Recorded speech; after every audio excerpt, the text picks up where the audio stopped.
بيبتدي مسلسلنا بفرح اتنين بيحبوا بعض ومعاهم اصحابهم وكل اللي بيحبوهم، وبيهزر الاصحاب مع العريس وبيرفضوا انه يدخل يشوف عروسته غير لما يسالوه شويه اسئله، وبيقول لهم العريس جيانج انه هيجاوب على كل حاجه، وبيسالوه بيحب عروسته شي من امتى، فبيقول لهم من 6 سنين، وبتقوله العروسه انه غلط ومن 5 سنين بس، فبيفكرها باول مره اتقابلوا، وبنبتدي نعرف حكايتهم. وبنروح لشي ايام ما كانت في المدرسه الثانوي، وفي يوم كان عندها امتحان وكانت متاخره وبتجري بسرعه، وبتروح متاخر لكن المدرس بيسمح لها بالدخول، وبتدخل تمتحن بسرعه جدا وبتخلص مع باقي الفصل لانها بتكون معروفه بذكائها وشطارتها وانها في فصل المتفوقين. وبعد كام يوم بتظهر النتيجه وبيتحداها زميلها في الفصل وابن عمها وان انه هيطلع الاول المره دي، وبتاخده معاها صاحبتها تشوف النتيجه لكنها بتطلع الاولى كالعاده، وبيتغاظ زميلها ويمشي. وبعدها بيرجعوا للفصل وبيقول لها المدرس انها هتكون مسؤوله عن الفصل، وانها هتخلي الطلاب يقولوا قسم الاجتهاد وتكون مسؤوله عن حضور كل طلاب الفصل ومنهم جيانج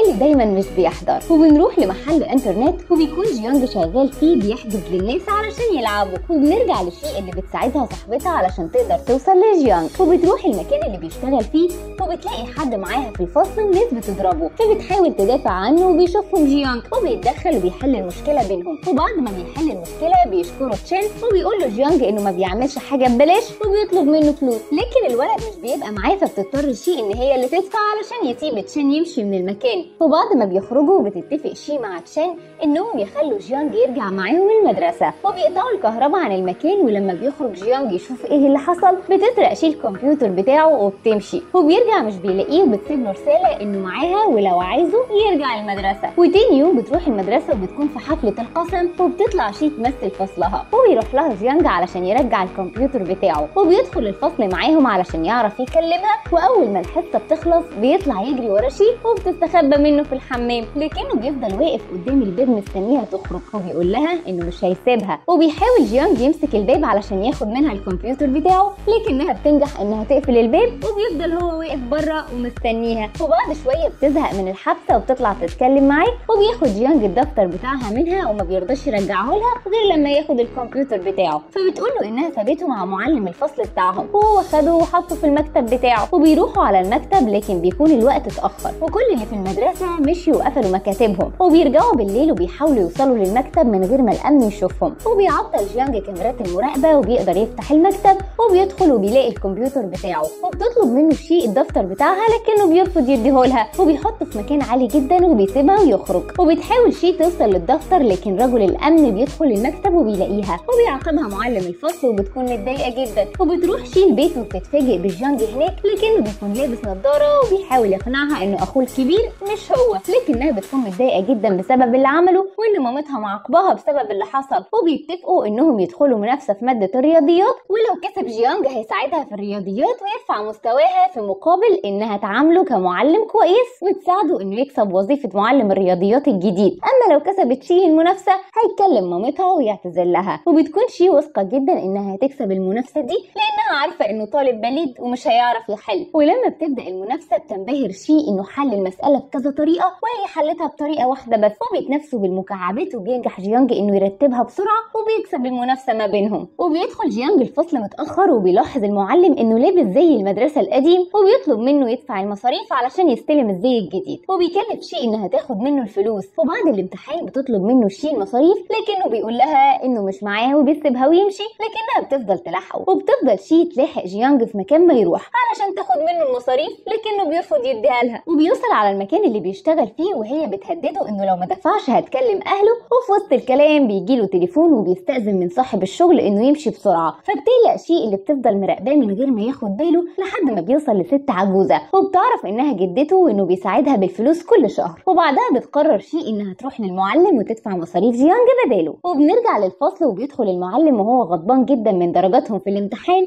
اللي بتكون سيئه، وبيفضل يحمسهم علشان يهتموا بدراستهم اكتر. وبيكون جيانج مش مركز في الكلام وقاعد بيذاكر في كتاب، فبياخدوا منه المعلم وبيديه شي. وبعد ما الحصه بتنتهي بيروح جيانج علشان ياخد الكتاب منها لكنها بترفض انها تديهوله. وفي وسط الكلام بيجيله تليفون تاني وبيمشي بسرعه، فبتروح شي وراه تاني لحد ما بتوصل للمكان، وبتلاقيه بيقابل طفله صغيره وامها، لكن الطفله بتشوفها وبيضطر جيانج انه يقدمها على انها زميلته، وبتديله الكتاب وبتدخل تقعد تاكل معاهم. وبعد الاكل الاكل بتقعد شي تتكلم مع والده الطفله الصغيره وتساعده، وبتقول لها انه جيانج سعيد في حياته من ساعه ما دخل المدرسه وانه اتحسن جدا بعد اللي حصل لعيلته. فبتسالها شي عن اللي حصل، فبتحكي لها ان جيانج كان من عيله غنيه جدا وابوه كان عنده مصنع، وفي يوم حد من العمال ارتكب خطا ادى الحريق في المصنع ده وعمال كتير اتصابوا، ده غير ان ابو جيانج رجله اتحرقت. ومن ساعتها الديون كترت عليهم وجيانج بيحاول يساعد عمال كتير رغم انه صغير وعليه ديون. وبيمشي جيانج وشي من هناك وبيطلب منها انها تبطل تراقبه وتعرف عنه حاجات وتكون زي بقيه الطلاب اللي معاه في الفصل، وبيغضب عليها لكنها بتهديه وبتديله الزي الجديد اللي هي دفعت ثمنه، وبتطلب منه انه يساعدها في ماده الرياضيات في مقابل مادي، وبكده يكون مدرس خاص ليها. وبيوافق جيانج على العرض ده، وبيروح جيانج مع شي البيت علشان يبدا يذاكر لها، واللي بيكتشف ان علاقه والدها ووالدتها مش مستقره وانهم دايما في خناق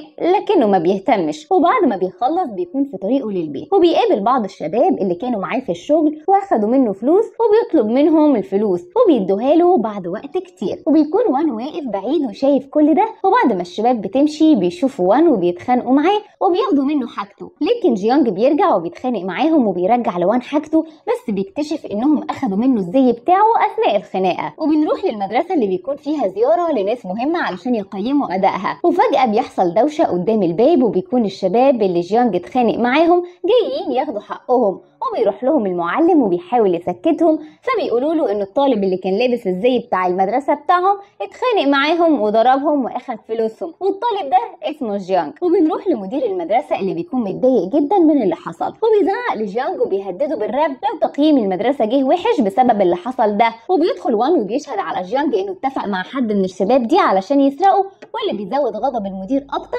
فبيحس جيانج بالظلم وبيعتذر للمدير وبيمشي. وبيرجع جيانج للفصل وبيفضل شي وكلهم يسالوا عن اللي حصل لكنه ما بيردش، لحد ما بيدخل وان وبيطلب منه يمشي لانه اذاهم، فبيتعصب جيانج عليه لانه كذب وبسببه ممكن يترفد من المدرسه، وبيسيبهم ويمشي. وبتروح شي مكان شغل جيانج لكنها مش بتلاقيه، وبتشوف الشباب اللي اتخانق معاهم وبتسال ولاد عليهم، فبيقولوا لها ان الشباب دي تبع رجل عصابه اسمه دافاي، وانهم احتمال يكونوا قبضوا على جيانج لانه ما ظهرش من امبارح ومحدش فيهم يعرف طريقه. فبتقلق شي وبتروح على المكان اللي فيه رجل العصابه ده علشان تطمن على جيانج. وبيرجع جيانج الشغل وبيعرف من الولاد ان شي جت وسالت عليه وهم دلوها على مكان رجل العصابه، فقام جيانج بسرعه علشان يروح لها. وبيروح جيانج على المكان وبيتكلم مع رجل العصابه اللي بيعتذر له عن المشكله اللي حصلت من رجالته وانه هيبعت حد يحل مشكله المدرسه. وبيخرج شي وجيانج من هناك وبيزعق لها انها بتتصرف بغباء وانها ما كانش ينفع تيجي الاماكن زي دي، لكن بتنفعل شي لانها بتعمل كل ده علشانه، فبيعتذر لها جيانج وبيصالحها. وبيروح جيانج للمدير وبيعتذر له تاني وبيطلب منه انه يديله فرصه تانيه. وبيدخل المدير والمعلم الفصل ومعاهم جيانج وبيعلن انهم سامحوه، وبيتعهد جيانج انه هيبذل جهده علشان يطلع من الاوائل. وبيستهزأ وان من كلامه وبيقول ان لو ده حصل هيعمل تمارين ضغط كل يوم حوالين المدرسه، فبيرد عليه جيانج ويقول له انه هيفتكر كلامه. وبيتمشى شي وجيانج بعد المدرسه